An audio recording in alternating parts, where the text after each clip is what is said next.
বন্ধুরা, আমার পম পম কেমন করে বসেছে না, ঘুমিয়ে পড়েছিল। আমি যখন ফোনটা অন করলাম বেচারার ঘুমটাই ডিস্টার্ব হলো। সরি সরি পম পম, দেখো কেমন করে বসে ঘুমাচ্ছিল।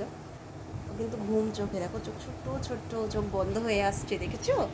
এমনভাবে কে ঘুমায়? হ্যাঁ, এটা কি ঘুমানোর মতো একটা? কেমন করে ঘুমাই? মানুষের মতো থেবড়ে বসেছে, পেটটাকে আলগা করে। এটা পেট পেট টমি টমি।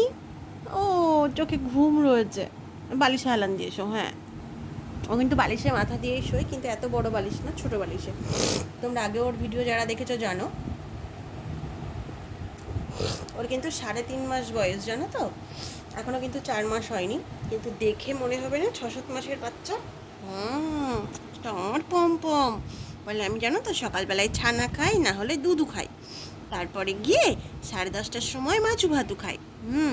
আবার 12:30টার সময় মা অল্প একটু দোদো দেয় খেতে।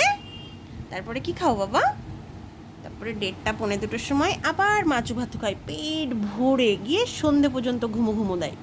জোর করে তুলে দুটো খাওয়াতে হয়। তারপরে আবার 8:30টার সময় ভাত খাই, আর একটু যদি রুটি হয় রুটি খাই। এবার ঠিক করে শুয়েছে ও, কিন্তু ঘুম ওর চোখে, জানো তো? দেখো এমন চিত হয়ে শুয়েছে। তবে আমি নাকি শুনেছি, যদি বিড়াল এরকম চিত হয়ে শোয়, তার মানে সে তোমাকে প্রচুর বিশ্বাস করে, প্রচুর ভালোবাসে, নিজের জানে যে আমি এখানে সেফ আছি, তাই এভাবে ঘুমায় নিশ্চিন্তে। যদি আমার পমপমের ভিডিও তোমাদের ভালো লেগে থাকে, আমার পমপমকে তোমাদের ভালো লেগে থাকে, তাহলে অবশ্যই কিন্তু কমেন্টে জানিও। আর একটু ভালোবাসা দিয়ে যেও। সকলকে অনেক অনেক ধন্যবাদ।